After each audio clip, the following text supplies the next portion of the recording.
Marbella es una de las sedes mundiales del crimen organizado. En esta pequeña ciudad del sur de España se concentran al menos 113 grupos organizados de 59 nacionalidades distintas. Esos son los datos oficiales del Centro de Inteligencia contra el Terrorismo y el Crimen Organizado. Se acaba de estrenar Marbella, una serie de Movistar Plus de 6 capítulos creada por Dani de la Torre y por Alberto Marini y basada en un reportaje que hicieron los periodistas Nacho Carretero y Arturo Lezcano en El País en 2021. Y en él nos cuentan un poco la situación que existe con el narcotráfico en Marbella. Hoy, en la quinta pared, Marbella y el crimen organizado en la Costa del Sol.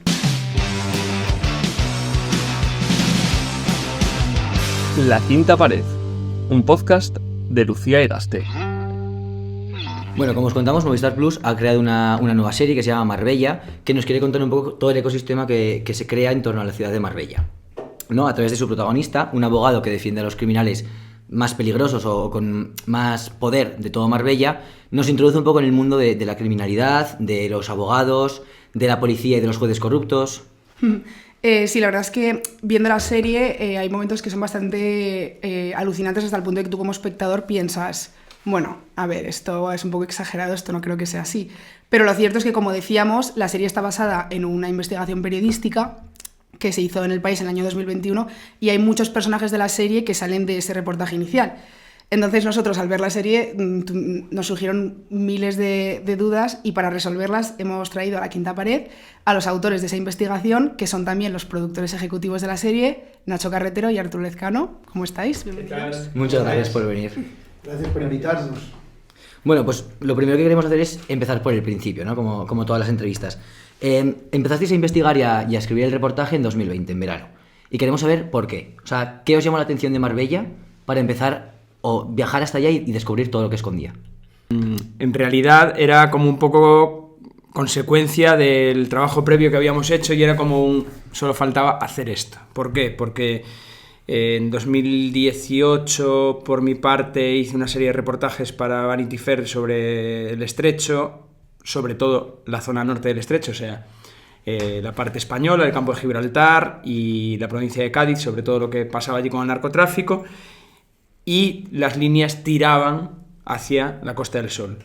Por su parte, Nacho, aparte del bagaje que todos conocéis en temas de narcotráfico en otras latitudes, también hizo reportajes en Ceuta y también las líneas, si no me equivoco, le llevaban obviamente a esa zona llamada Costa del Sol, específicamente Marbella, en la que parecían nacer muchísimas cosas de las que pasaban y sin embargo nadie le metía mano a nivel periodístico más allá del importantísimo trabajo del periodismo local. Así que en esa época, que además era época pandémica, que se habían sucedido varios ajustes de cuentas, algunos saldados con muerte, y que leíamos en los periódicos un ajuste de cuentas aquí, otro una semana después allí, otra acción por otro lado 2 semanas después, pero faltaba unir con una línea de puntos lo que pasaba.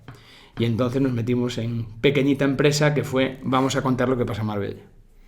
Sí, esa parte de como lectores también, de ver cómo el periodismo local está cubriendo muchos eventos y muchos sucesos, y la idea de sacar eso del periodismo local y transformarlo en un reportaje más amplio donde conecte todos esos sucesos y se pueda hacer un retrato más global y en profundidad, pues era el objetivo del reportaje. Y bueno, en cierta manera creemos que funcionó porque de repente que se convirtió en algo como que generó mucho interés mediático, con lo cual nos sorprendió un poco porque también decíamos, bueno, es que esto lleva pasando 20 años, no es que estemos sacando ninguna exclusiva, que en Marbella están las mafias de toda Europa, ya lo sabemos, que hay ajustes de cuentas y tráfico de drogas, ya lo sabemos. Sin embargo, a veces pues falta un poco rescatar ese goteo de noticias y convertirlo en algo más llamativo, más visual, hasta tal punto que llamó la atención de Movistar y se acabó convirtiendo en una serie.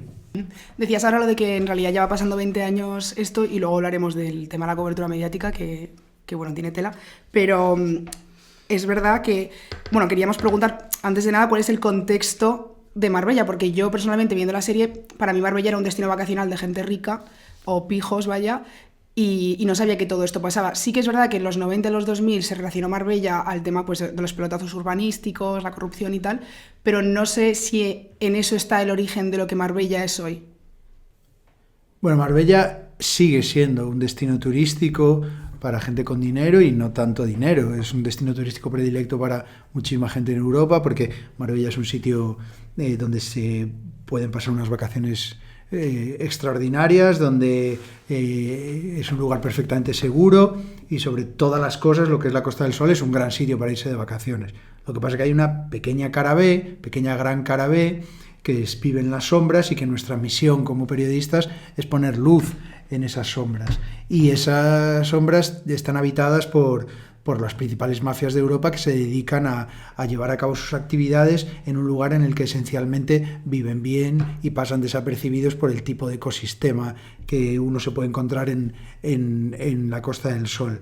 Tiene un cierto vínculo ambas cosas, porque la ubicación de la Costa del Sol es estratégica, porque es un sitio donde potencialmente se puede lavar dinero más o menos fácil, y sobre todo porque es un sitio, como decía, donde se vive bien y donde pues alguien que conduce un Rolls Royce y lleva tatuajes en el cuello y viste de chándal, pues pasa desapercibido, que si hiciese eso mismo pues en Badajoz, pues igual acababa detenido la primera tarde. En cuanto al origen que también preguntaba ella, cuando empezó el narcotráfico a pegar fuerte a nivel global y también en una zona tan característica geográficamente como es la Costa del Sol, por todo lo que comentaba Nacho, empezaron también a afincarse a la manera vacacional, o al menos para vivir, grandes jefes de grandes mafias, y tenemos constancia desde las mafias italianas, ¿no? En los 80 y después en los 90. Sigue evolucionando la historia, y a esos jefes se le suman en los últimos años pues soldados o mandos intermedios de diferentes grupos, y eso hace que realmente pues los equilibrios entre bandas, si bien conviven mientras las cosas van bien, pues cuando se tuercen de alguna manera, pues no es como una discusión en la escalera entre un vecino y otro, sino que se dirime de otra manera, ¿no? Entonces todo eso, esas tensiones generadas por la convivencia, esa ONU del crimen organizado que decíamos en el reportaje, pues claro, da pie a lo que vemos en los periódicos, y pensamos que también eso era fácilmente traspasable a la ficción, siempre anclada en la realidad. Claro, es que hablando de la ficción, yo por ejemplo nunca he estado en Marbella, y hay mucha gente que nunca ha estado en Marbella.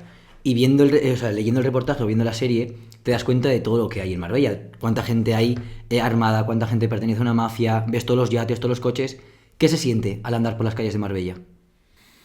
Bueno, a priori nada, más allá de lo llamativo que es el paisaje, porque es excesivo.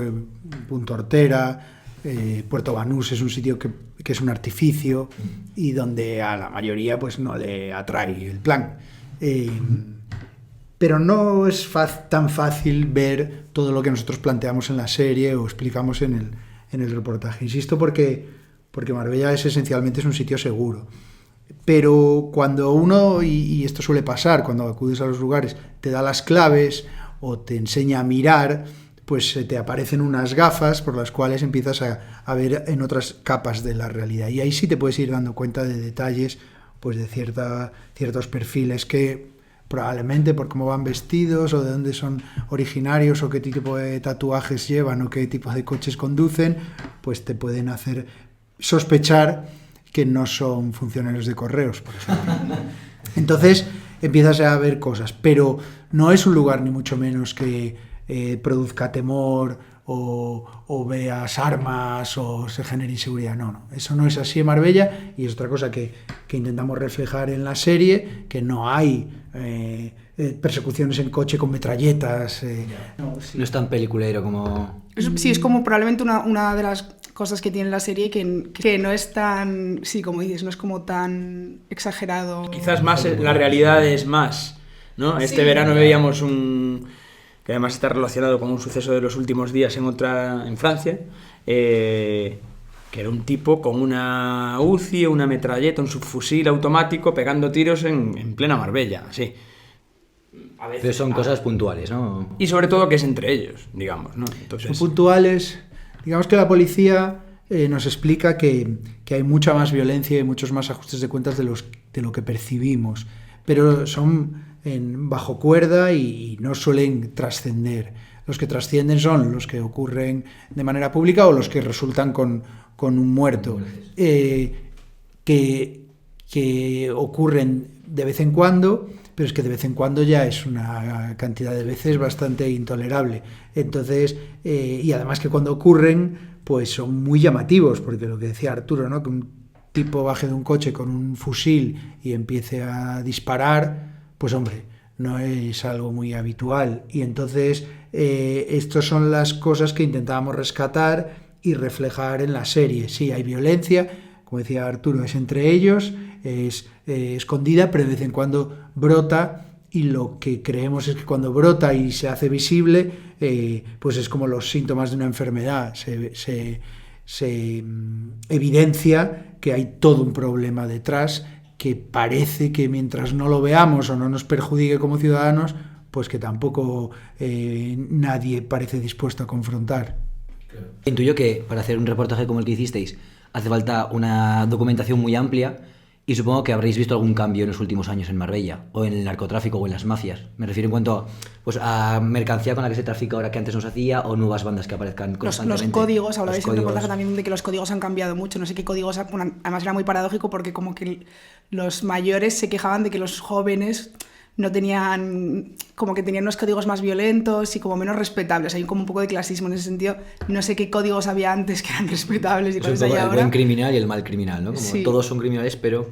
Bueno, porque los señores de antes son señores, empresarios, y que desde luego no los vas a ver metiéndose en un puerto. Ellos hacen sus negocios y que muchas veces van en el siguiente estadio de estas operaciones a nivel financiero y no dejan de ver cosas que no veían antes en Marbella, ¿no?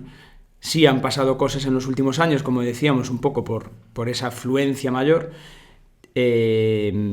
y luego que es un fenómeno a escala global, como decíamos, que ya a nivel producción, a nivel tráfico, pues se han disparado ahí súper sobreproducción y sobre tráfico de droga, especialmente cocaína, cuando hablamos de droga en este caso, a través del Atlántico, que entra por donde entra. Entonces, a partir de ahí han pasado más cosas, pero yo creo que tiene que ver sobre todo con ese equilibrio, esa ruptura de equilibrio cuando las cosas no van bien entre unas bandas y otras. Después de una gran operación policial, si alguien quiere afinar, aguzar el oído o la vista, va a ver que siempre hay más ajustes de cuentas. Cuando se cogen toneladas, es que esa cadena, algún eslabón, habrá tenido algún fallo y eso puede conllevar el enfado de algunos otros eslabones.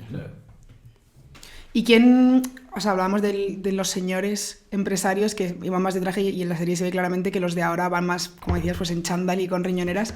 ¿Quién manda ahora en la Costa del Sol?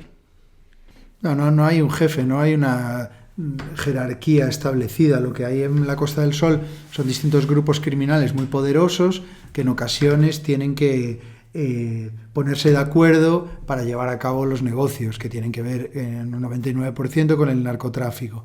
Entonces hay pues organizaciones muy especializadas en la logística, otras en la vigilancia de la droga, otras en la entrada en tierra, otras en la venta. Al final esto es una actividad empresarial y como tal se suelen entender. Es verdad que dentro de ese entendimiento pues hay organizaciones que preocupan más a la policía y que han adquirido un gran poder en los últimos años, pues porque ya empiezan a controlar países en origen de Latinoamérica y desde allí ya ellos organizan toda la traída de la droga y la distribución en Europa. Eso les convierte en organizaciones muy poderosas y con muchos recursos y por tanto muy peligrosas.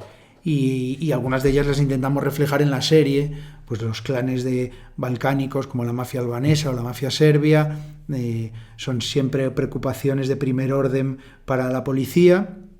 Y en los últimos años la mocromafia, que es la mafia digamos formada en su mayoría, aunque no solo por ciudadanos de origen magrebí, de Holanda y Bélgica sobre todo, que tienen un enorme poder en el tráfico de drogas, cada vez más, y que se están haciendo últimamente mediáticos porque vimos que uno de sus principales jefes se ha fugado de España y han demostrado no tener piedad ni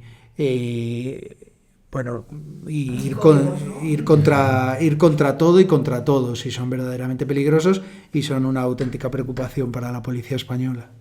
Es que ahora que dices lo de el fugado de Karim, vimos que le detuvieron el 10 de enero, le pusieron en libertad con una fianza de 50.000 euros, retirada de pasaporte, y tenía que pasar cada 15 días por el juzgado. La última vez que pasó, el 1 de abril. ¿Por qué ocurre esto? Yo hago la intro y tú desarrollo. El titular es una imagen muy gráfica, o una imagen como imagen literaria prácticamente de los problemas y del colapso que sufre la justicia, y de los vacíos y las grietas que pueden encontrar, pues por ejemplo, abogados de esta gente, para, siempre amparados bajo el sistema, porque no están fuera de la ley, pues hasta que se fugan, pues consiguen hacer que alguien tan peligroso no esté en la cárcel. Ese es el titular. Sí, en esencial, la justicia en España está al borde del colapso, y este nivel de sobrecarga de trabajo hace que se generen errores que los abogados, como el que representa a César en la serie, saben aprovechar y saben leer muy bien. Es decir, saben detectar las grietas para hacer escapar a los criminales por ellas.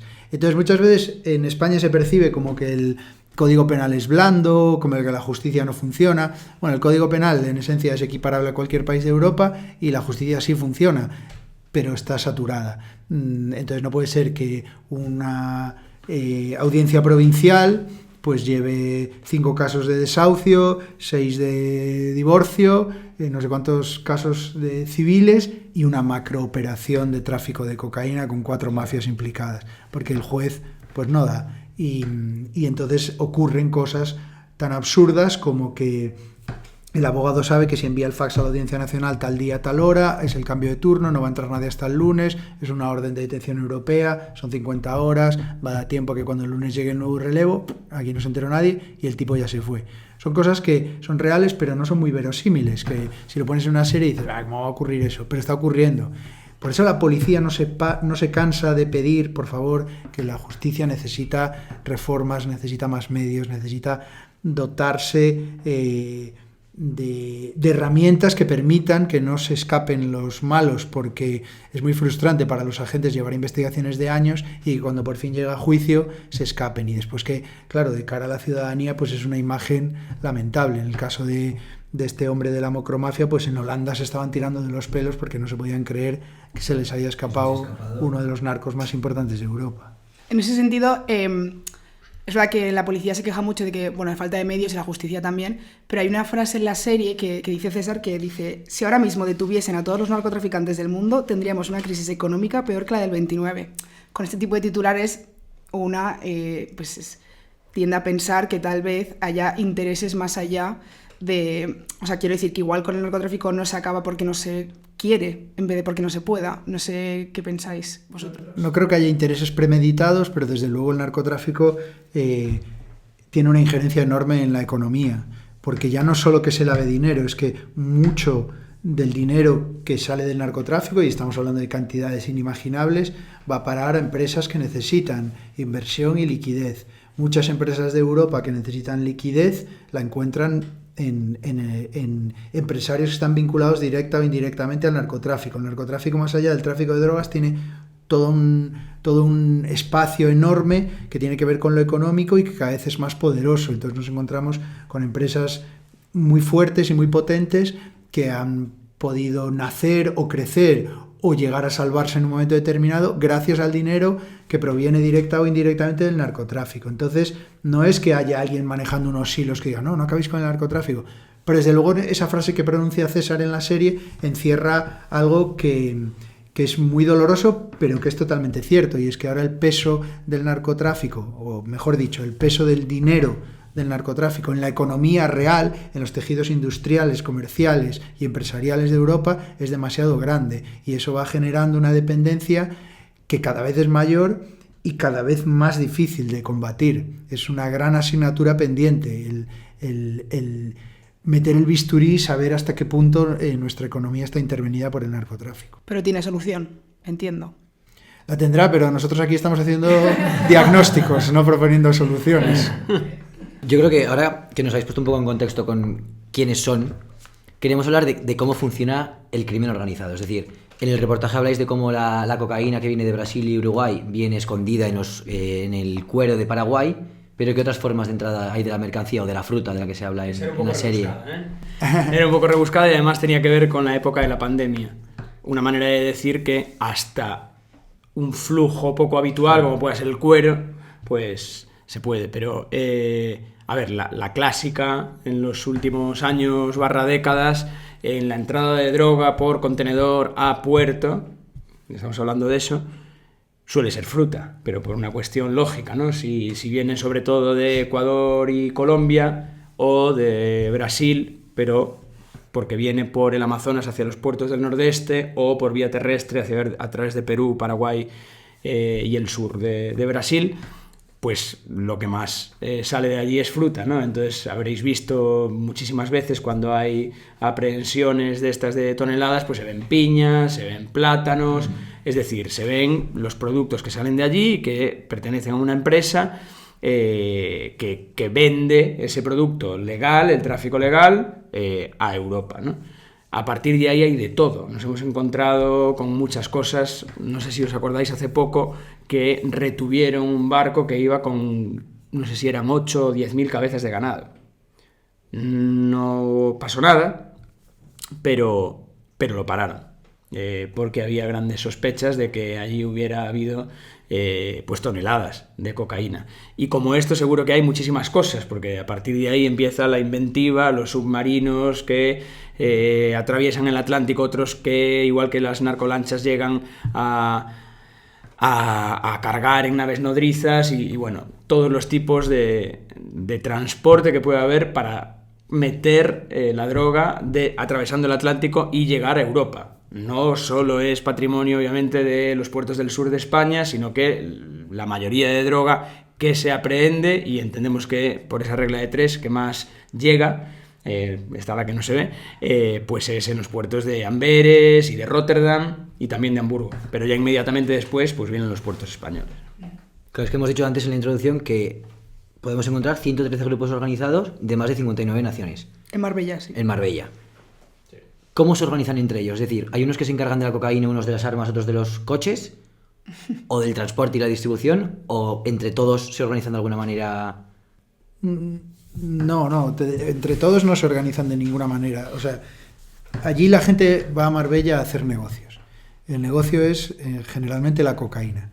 Entonces, bueno, pues por hacerlo fácil, si tú te plantas mañana en Marbella y quieres dedicarte al tráfico de cocaína, lo primero que vas a necesitar es quien te la venda. Entonces vas a necesitar un contacto en Latinoamérica. Es probable que si tú mañana te plantas en Ecuador o en Colombia, pues no te hagan mucho caso. Pero a lo mejor tienes un amigo que sí los conoce. Entonces ese amigo es de otra organización. Entonces esa organización ya van a ser los mediadores. Entonces esos mediadores ya se van a poner en contacto con otro tipo que está especializado en un puerto de Brasil, en sacar, porque tiene agujereado el puerto, en sacar la droga del puerto de Brasil. Y ese pertenece a otra mafia, es otro grupo, imagínate. Voy a decir cualquier cosa, pero es un clan de Dublín, de la mafia irlandesa, que está especializado en eso.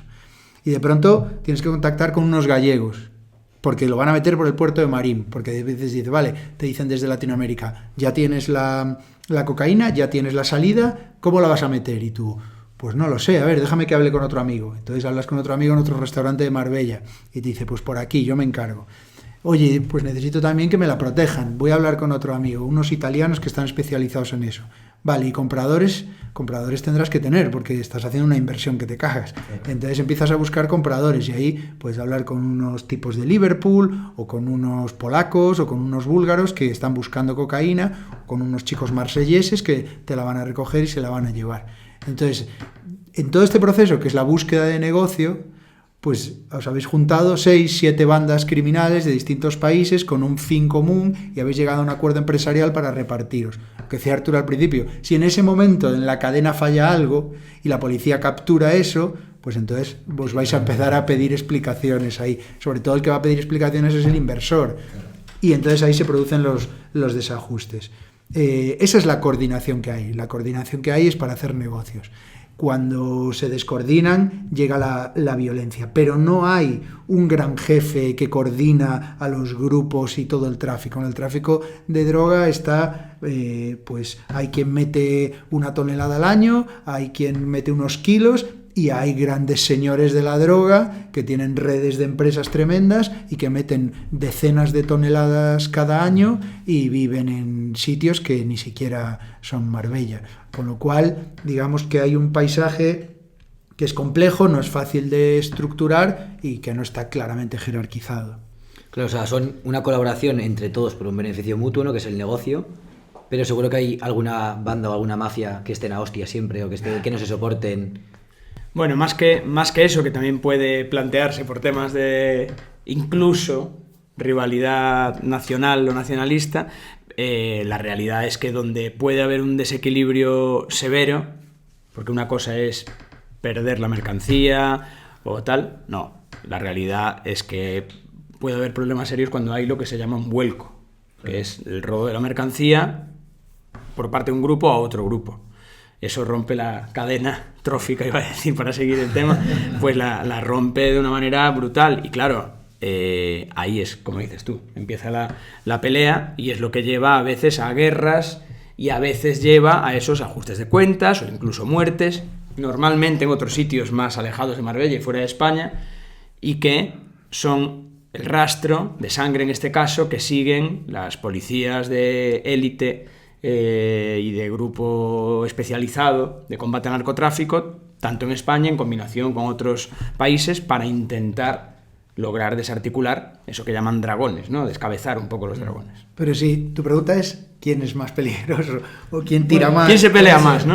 Quien se pelea más, tienes que también tener en cuenta que cuanto más subas, menos violencia. Cuanto más bajes, hasta acercarte al tráfico menor, más violencia.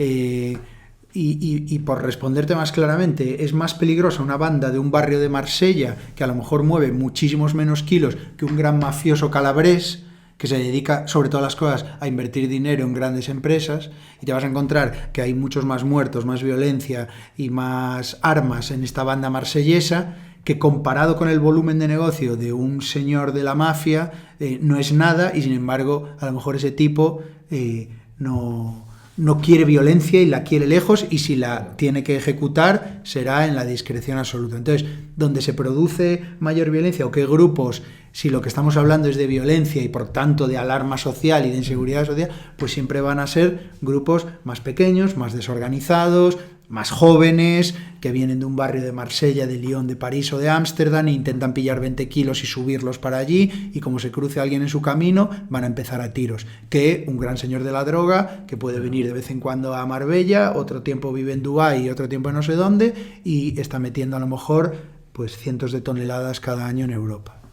Claro, es que hablando de los jóvenes, o sea, yo me preguntaba qué imagen tendrán los jóvenes de los narcos, porque tú ves en Cádiz, en La Línea, que muchos jóvenes se metían, o muchos niños se metían en el narcotráfico porque no había alternativa, porque no había trabajo que no fuese ese, y era una forma de ganar dinero más o menos fácil. Pero aquí, ¿los jóvenes se meten al narcotráfico o a las mafias por gusto, por voluntad? ¿Los jóvenes de dónde? De Marbella. No. No.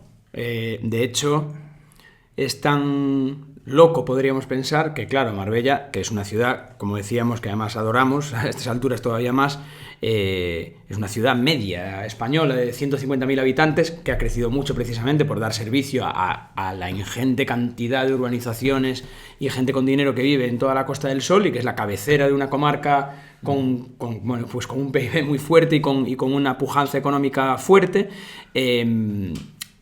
Esta gente que vive en la ciudad, digo, que puede parecer muy loco, que claro que hay narcotráfico de menudeo allí, pero como en cualquier otra ciudad. Y lo loco es que, según nos confesaron narcotraficantes de ese estilo allí, pues lo normal es que no vendan la droga que entra por esos puertos. Ellos compran la droga, que es más barata, y que si entró por el puerto de Valencia o por el de Rotterdam o Amberes, pues mejor para ellos. Y el consumo es el consumo que pueda tener pues una ciudad media española, con sus barrios más conflictivos, con el tipo de consumo y el tipo de droga que generan esos consumidores, el alto standing, etcétera, etcétera. Pero no hay en Marbella un, digamos, pues esa pulsión que puedan tener los chicos de otras comarcas mucho más deprimidas, porque en Marbella, entre otras cosas, sí hay trabajo y no como otros lugares donde bueno, pues hay muchísimas menos oportunidades, ¿no? Al menos es lo que percibimos. Lo que puede haber es fascinación, que no es por necesidad. Un poco de los guays, ¿no? De la ciudad, con los coches, con los yates. Sí, buscar, pues si te gusta cierto estilo de vida, pues puede resultar un modo de vida muy fascinante y por ahí sí que entra gente joven, pero no porque no tienen alternativa o porque, bueno, hay mucho relato en eso. Pero sí que el narcotráfico tiene todo un halo alrededor muy llamativo y que con las redes sociales se ha ampliado y que tiene que ver con la música, con el vestir, con la estética. Bueno, hay todos unos códigos que evidentemente, y esto no es nada exclusivo de Marbella ni nada nuevo, porque esto es por todo el mundo igual, pues atrae a la gente joven. Por decirlo de alguna manera, aunque parezca tosca la comparación, hasta cierto punto es así. Claro, si Marsella, por poner el ejemplo de una ciudad, en este caso una ciudad también maravillosa y grandísima y con muchísimas cosas que hacer, pero sí tiene mucha cantera de narcotráfico en sus barrios y muchos problemas. Si Marsella hace la vez de, pongamos, el campo de Gibraltar o zonas más con menos oportunidades económicas para muchos jóvenes, Marbella sería lo más cercano, pero exclusivo. Mónaco, Niza, o sea, a lo mejor no tanto, porque Marbella tiene detrás una ciudad que, como digo, ya supera los 140, 150.000 habitantes, pero no hay esos problemas. Claro que hay barrios complicados, pero no hay los problemas que puedan generar en otros puntos de Europa, e incluidos los que tiene al lado, porque una de las particularidades de la Costa del Sol es que tiene cerca muchísimas cosas, ¿no? Y lo explicamos un poco, bueno, en el reportaje desde luego y en la serie también, incluso con mapa, para que se entienda que aunque parezca un tópico, pues eso siempre fue un refugio de gente con dinero, independientemente de dónde viniera ese dinero, por algo. Y la situación, además, pues no es baladí y es la puerta de entrada para todo en Europa y por muchos lados. Y entonces los vecinos de Marbella diríais como que lo ignoran un poco. O lo desconocen. Pues no, ninguna de las dos cosas. Yo creo que los vecinos de Marbella son las víctimas y las víctimas son los últimos que pueden hacer algo. ¿Qué le puedes pedir a un vecino de Marbella que haga? Esto es como cuando en Galicia también se decía, no, es que tu vecino es narco y allí la gente en Galicia está callada. Bueno, ¿qué va a hacer el vecino? ¿Que va a ir allá a la puerta a decirle narcotraficante y acabo de llamar a la policía? Aquí hay que pedir responsabilidades a los políticos, a unos responsables políticos que llevan tolerando que el crimen organizado y el narcotráfico campe a sus anchas en España desde hace décadas, no solo en la Costa del Sol y no solo en Marbella. A esos es los que hay que mirar. Los vecinos de Marbella son víctimas de una situación y ojalá esta serie ayude a poner luz sobre una problemática que padecen desde hace mucho tiempo y que están hartos. En el caso de Fariña sí que es verdad que se hablaba del crimen organizado en torno a ciertas familias, hablábamos de Miñanco, Ubiña, los charlines. En el caso del sur, al haber gente de tantas nacionalidades, bueno, de Marbella concretamente, ¿hay familias o hay unos nombres, unos apellidos concretos operando en esta zona? En la zona de Cádiz, en la zona de Costa del Sol es otra estructura diferente. También hay en la Costa del Sol, en Málaga, gente local, grupos de collas y de narcos que operan ahí, que tienen una estructura pues más parecida a lo que era Galicia, que vienen de barrios o de pueblos. Pero lo que representamos en la serie y lo que tratábamos de explicar en el reportaje es un paradigma completamente distinto. Si bien el narcotráfico en Galicia, no antes, sino ahora todavía, y en Cádiz, pues tiene más que ver con los llamados clanes, que suelen ser estructuras en origen familiares, que son de allí y que han heredado normalmente de la anterior generación la actividad, que muchas veces ni siquiera se perciben a sí mismos como criminales, sino como que están haciendo un negocio. No tiene nada que ver con lo que contamos en Marbella, que hablamos de bandas criminales, de mafias con un poder tremendo y que vienen de todos los rincones de Europa a instalarse allí para hacer negocios. Yo quería preguntaros, o sea, a mí me alucina y me sobrepasa el tema de lavar dinero, porque es una cosa que nunca he entendido. Yo no entiendo por qué cuando yo hago la declaración de la renta me muevo un céntimo y tengo detrás a la agencia tributaria. Y sabemos, bueno, sabéis sobre todo vosotros, de gente que está claramente lavando millones de euros con total impunidad. No lo entiendo. ¿Cómo? Probablemente no tienes a los mejores asesores fiscales de España a tu servicio y a los mejores bufetes de abogados trabajando para ti.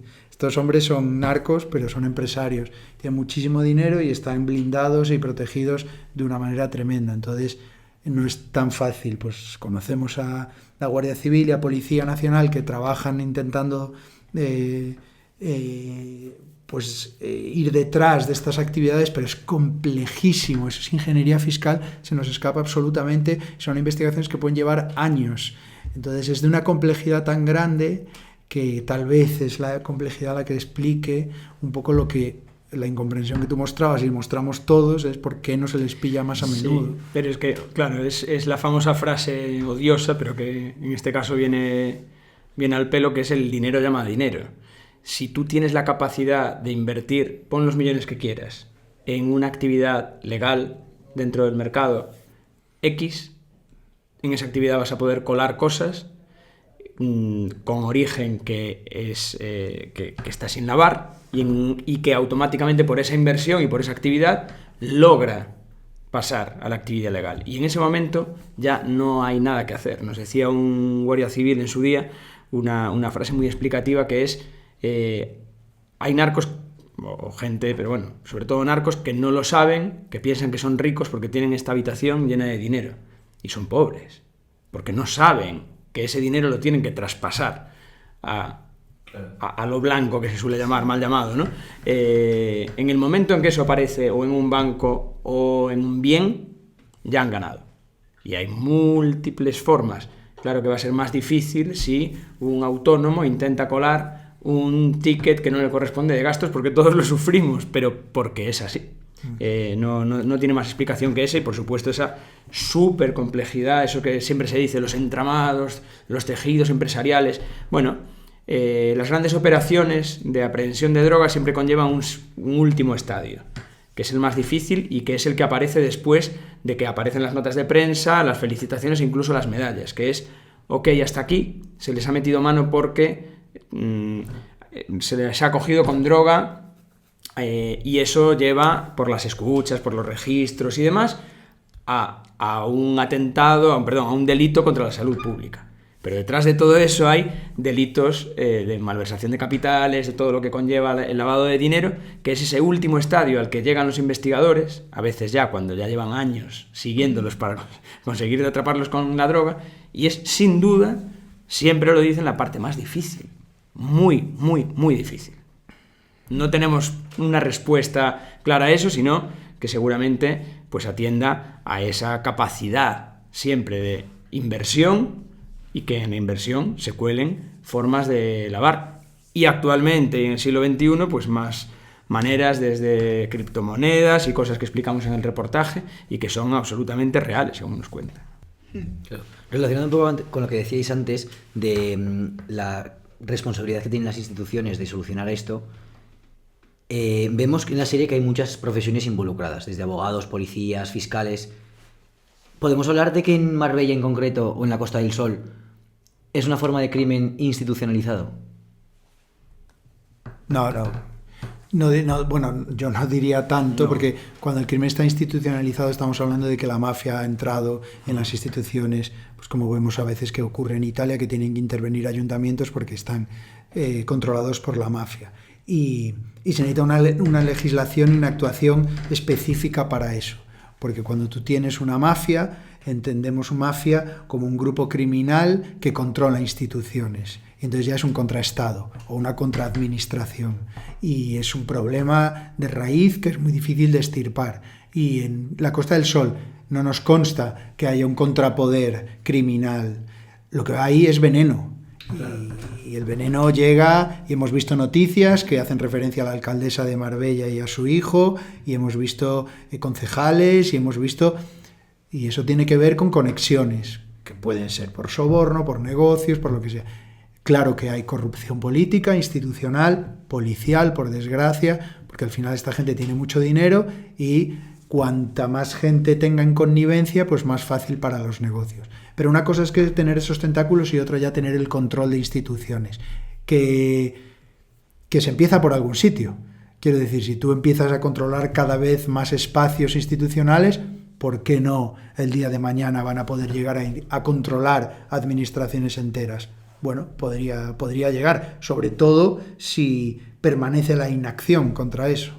De todas maneras, de momento, respondiendo a vuestra pregunta, creemos que no, bueno, lo sabemos, pero volvemos al inicio de lo que comentábamos, ¿no? Y que creo que también lo reflejamos en la serie, también en el reportaje, pero en la serie de una forma notoria a través de ese diplomático, ¿no? de la cara B.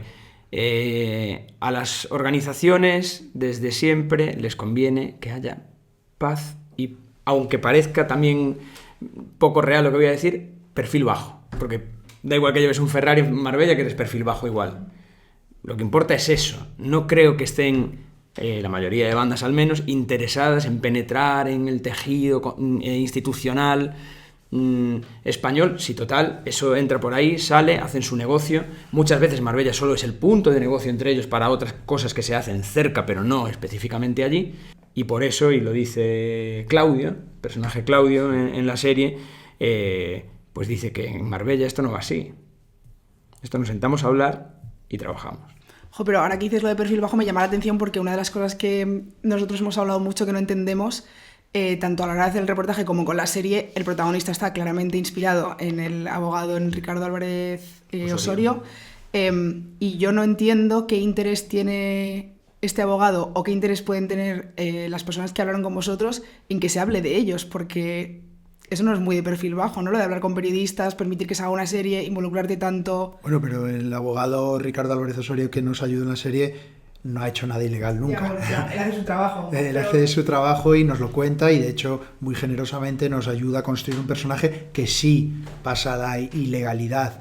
Y entonces Ricardo no es que tenga interés, más o menos interés, porque él, su trabajo es ser abogado penalista, lo que pasa es que está especializado en defender a gente que pertenece al mundo del crimen organizado.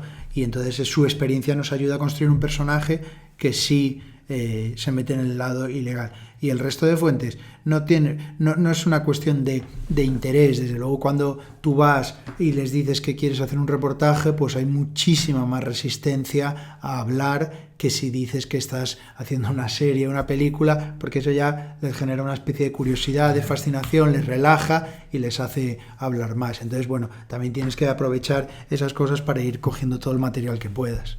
La mayoría de la gente no quiere hablar, entonces te tienes que aprovechar de los que sí que se prestan. Es que eso también queríamos preguntar un poco, o sea, sobre todo por interés nuestro de cómo llegas... No por los oyentes. No, ya es por nosotros. Igual. Pero ¿cómo llegas a contactar con un mafioso, a quedar con un mafioso? ¿Qué dices o qué no tienes que decir con ellos? Si revelamos las fuentes, mal No, las periodistas fuentes serías. no, las formas. Las formas. Hay muchos Formas. caminos.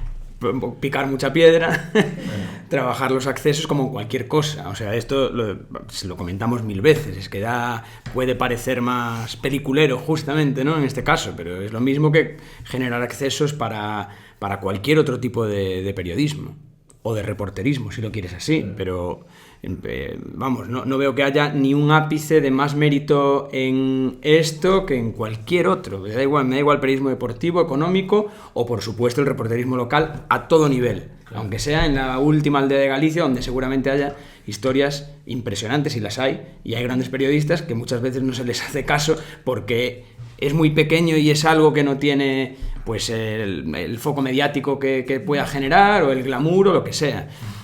Los accesos es que parecen palabras vacuas, ¿no? Pero los accesos se generan a través de periodismo, el reporterismo. No tiene mayor respuesta. O sea, el llegar hasta la puerta, intuyo que es como en todas partes, pero una vez que estás dentro sentado con un mafioso, ¿cómo te comportas? O sea, ¿qué no dices? Lo primero, esto yo contesto esto, que es lo que creo, y ahora yo lo dejo ya. De nuevo, es lo mismo.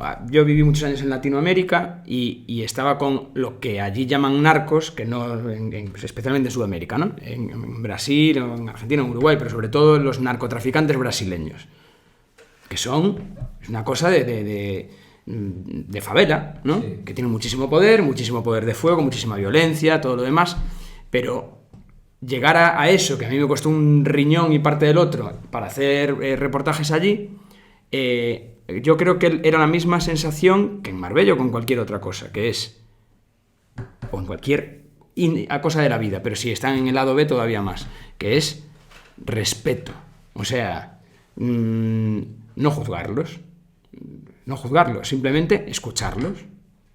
Y como decía Nacho, y esto lo vimos, lo escuchamos varias veces, hay muchos que creen que no están cometiendo delitos, que no se tienen a sí mismos como algo, ¿no? Pues que nos pintan como no sé qué y nosotros estamos haciendo solo un negocio. Bueno, pues porque seguramente incluso lo piensen. Entonces, sea como sea, te sientas, tienes respeto y hablas hasta cierto punto. O sea, es que pasa siempre, ¿no? Como si quieres hacer un perfil de un asesino, ¿no? En el periodismo.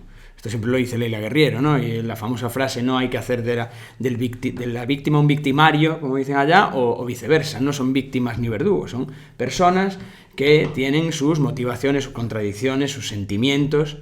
Quien no quiera verlo así, entonces no quiere leer periodismo, ¿no? Pero si tú, desde el ejercicio de tu profesión, quieres contar la vida de alguien, y sabemos que la vida de los malvados, así llamados, de los malos, atrae, yo creo que lo que hay que hacer es intentar penetrar en su psicología con el mayor de los respetos y escuchándolos.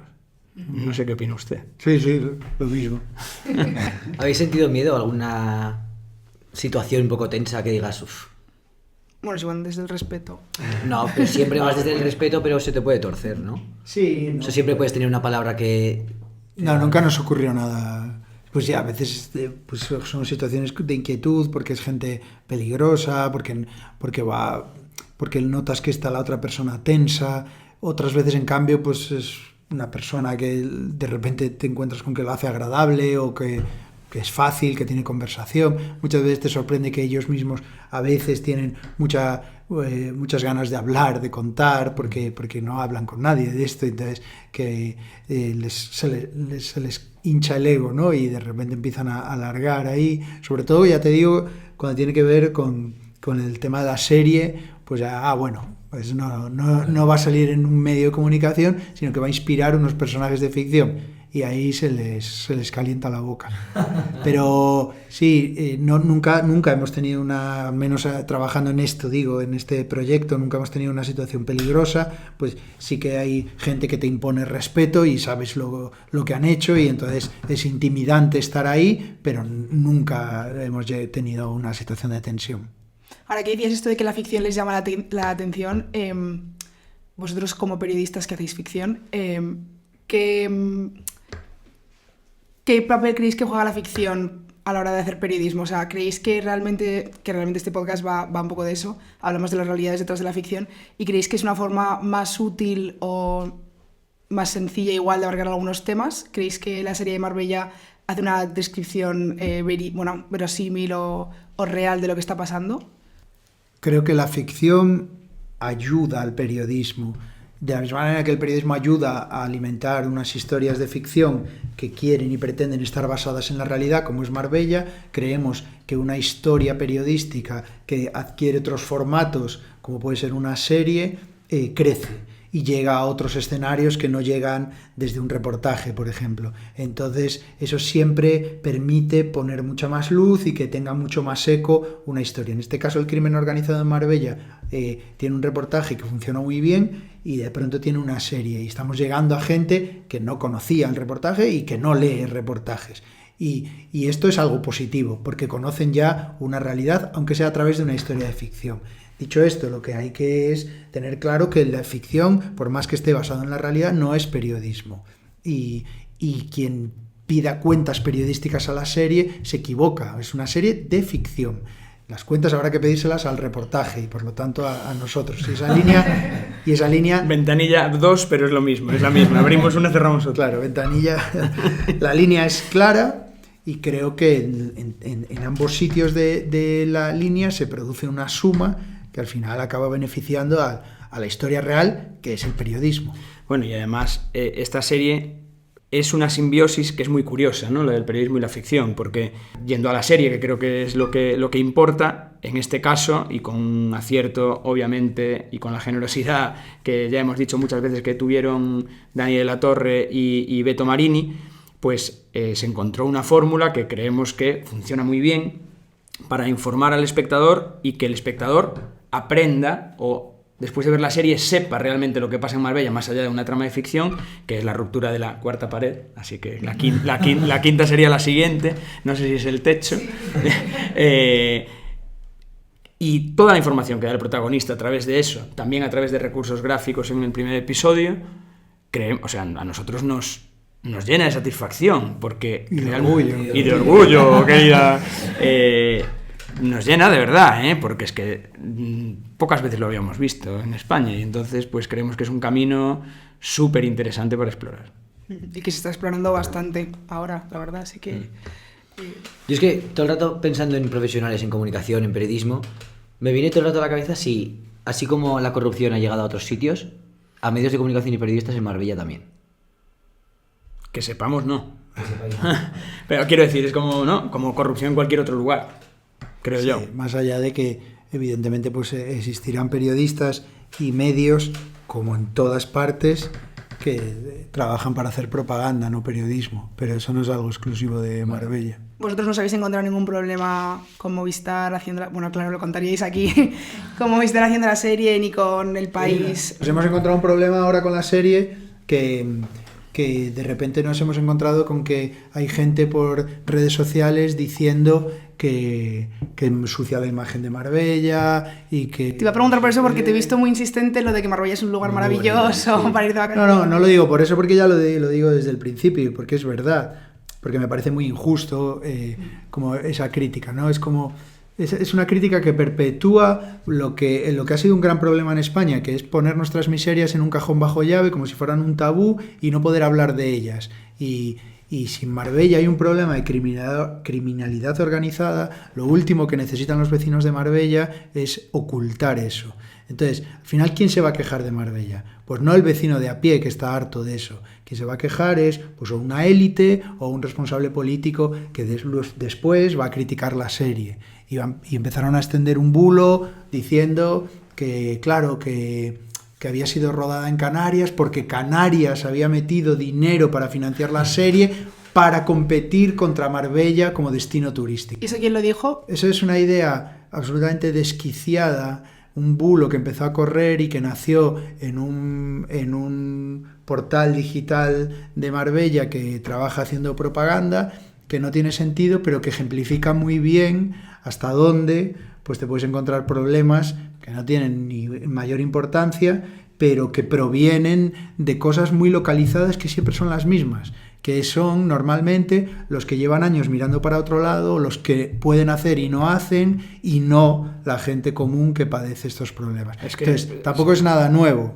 Eso ha pasado en muchos sitios y ya está. Es más, nos parece muy bien que pase esto, porque si pasa esto es que estamos poniendo luz sobre un problema que merece poner luz. Mire, iba a poner el ejemplo que ¿qué nos van a decir a nosotros con Gallegos y Fariña? Yo cuando veo algo, que tampoco es que se vea mucho, por suerte, quiero decir que va todo genial, pero cuando hay bulos de estos y ya veo que alguien se queja de estigma, yo ya dudo de dónde viene, porque es todo lo contrario, es que se busca exactamente lo contrario. ¿Cómo va a ser estigma si lo que estamos haciendo, hombre, pues si quieres esconderlo, pues escóndelo? Nosotros simplemente estamos pues interpretando desde el periodismo y después la ficción a través del periodismo, como contábamos, pues una realidad que es palmaria y que nos deja atrás en la ficción cada día. Porque esto empezó hace 3 años y, bueno, hacíamos referencia a todo el tema del líder de la macromafia, pero es que cada día pasan cosas. Nosotros no nos las inventamos. Lo que nos referimos es a lo que pasaba hace 3, hace 2, hace 1. Lo de ahora ni siquiera está en la serie. Os aseguramos que lo que está en la serie está basado todo en cosas reales, pero eso continúa. ¿O sea, habrá Marbella parte 2? Pues ojalá. Ojalá. Hombre, temas hay. Sí, temas seguro que hay muchísimos. Pero yo sobre todo pensando en los que quieren perseguir el crimen, en la policía, no hemos dicho, pero en Marbella hay recursos muy limitados y tenían solamente 4 coches de patrulla oficiales. Incluso creo que policías conducían coches incautados a la mafia y así. Entonces hay muchos policías que están pidiendo el plus de peligrosidad, que es el que existía antes con ETA. ¿Cómo de complicado es ser policía en Marbella? ¿O cómo de complicado es ser un policía con principios en Marbella? No, son dos cosas diferentes, ¿eh? Creo que hay que separar, porque el trabajo policial para intentar, esto que decíamos, descabezar dragones, desmantelar grandes operaciones, desmantelar grandes organizaciones, en grandes operaciones de incautación de drogas, principalmente de narcotráfico y demás. Eso se dedica principalmente, en la parte de Policía Nacional, 2 grupos especializados, en la parte de la Guardia Civil otro tanto, también en aduanas, hay muchas operaciones conjuntas y son grupos especializados de respuesta al crimen organizado. Luego está Marbella, como cualquier otra ciudad, como decíamos, y es la parte de seguridad ciudadana. Y eso sí, es verdad que nos contaban policías en su día que sí, que tenían muy pocos coches Z, y que aún encima, como hay famosos políticos, expresidentes que vienen allí, pues también tienen que darle la cobertura que les brinda la reglamentación parlamentaria y constitucional a esta gente. Y por lo tanto, pues hay una falta de recursos que puede derivar en faltas de seguridad ciudadana que en cierto punto pueden estar relacionadas con cuando un soldado de una banda pues se cabrea con no sé quién y hay un tiroteo, como pasó el verano pasado y demás. Ahí entra la seguridad ciudadana. Pero creo que claro, si hay tienes que un coche en la casa de Aznar y otro en la casa de Felipe Exacto. González, pues ya tienes 2 coches menos. Qué fuerte, la verdad. Pues nada, yo creo que hasta aquí, ¿no? En realidad. Es que Gastes va a tirar toda la noche. Tendríamos que repreguntar esto. Bueno, de todas formas, luego cualquier duda nos escribís un WhatsApp y os lo contestamos. Vamos a poner los números de Nacho y Arturo en la descripción del capítulo para Cualquier que... duda. Bueno, Pues sí, pues- yo creo que para terminar, teníamos una pregunta que es que Hugo Silva dijo que haciendo este papel le habían entrado muchas ganas de ser mafioso. Y queríamos preguntaros hasta qué nivel una serie como esta, un reportaje o un podcast como este puede llegar a romantizar de alguna manera el crimen. Puede pasar, porque el mundo del narcotráfico es muy fascinante. Son vidas que parecen sacadas de novelas y es muy humano fascinarse por según qué cosas. Por Pablo Escobar nos hemos fascinado muchísimo, y por la serie Narcos y su vida. El interés no es porque sí. Cuando este tipo de historias funcionan es porque suscita una fascinación muy grande. Entonces puede pasar que se romantice este tipo de figuras. Bueno, ahí ya creo que hay que apelar un poco al sentido común de cada uno como espectador y saber qué tipo de personas son estas y cómo acaba la mayoría de estas personas. Y sobre todo, vuelvo a lo mismo, tener en cuenta que esto es un producto de ficción, que por más que esté basado en una realidad, insisto otra vez en esa distinción, pero no es una fascinación demasiado diferente a la de los chicos que ven reels en Instagram o TikToks con gente con chándal rapeando en un BMW y quieren ser pandilleros igual. Claro. Es una fascinación muy parecida, puede ocurrir, pero ¿qué vas a hacer? ¿Vas a prohibir los reels o vas a prohibir las series o vas a prohibir las novelas?